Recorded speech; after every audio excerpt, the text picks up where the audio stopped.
Ça pose problème. Boire l'eau aussi est un problème pour parler des liquides après les solides. L'eau est-elle un médicament? Mais l'eau aujourd'hui, c'est un médicament. En tant que diététicien, nous, on prescrit l'eau comme un médicament. Pourquoi? Parce qu'aujourd'hui, on ne boit pas de l'eau. Vous savez, la formule même pour calculer simple la quantité d'eau à boire, c'est 1 kg pour 40 ml d'eau. Malheureusement, aujourd'hui, à peine il boit 1 à 2 verres d'eau, il pense qu'il a déjà tellement bu.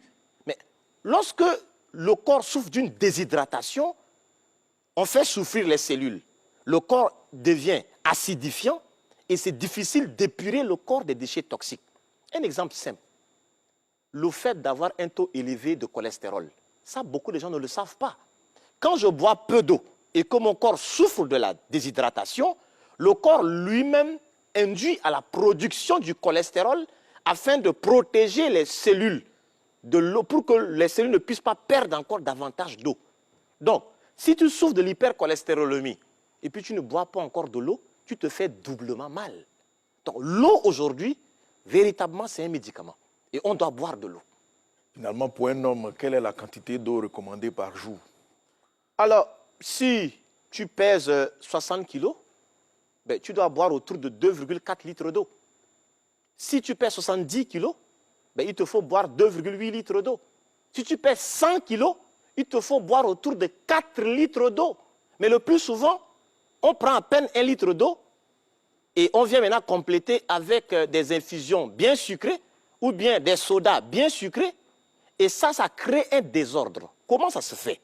Vous savez, quand on a soif et qu'on boit de l'eau, l'eau ne fait pas appel aux enzymes pour permettre de métaboliser cela. Mais lorsque je prends du sucre avec, je ne sais pas, du thé, du Nescafé, tout ce que vous savez, ben, le corps envoie des enzymes et ça crée des problèmes. Et aujourd'hui, c'est difficile d'arriver à faire la différence entre la sensation de la soif et de la faim. Et ça pose problème. Justement, quand on a soif, on préfère prendre un soda et puis... Exactement, ça c'est pas... Ça ne peut pas étancher la soif. Non, ce n'est pas la bonne manière. Quand vous prenez une bouteille de soda, il faut que l'organisme arrive il faudrait apporter autour de 3 à 6 litres d'eau pour permettre à l'organisme d'épurer les déchets toxiques qui sont apportés par le soda. Et là, c'est un problème aujourd'hui. Et à la longue, nous devenons maintenant un déchet métabolique terrible et on devient comme c'est un central nucléaire de déchets toxiques. C'est inquiétant, mais ça fait aussi rire. Oui, mais en fait...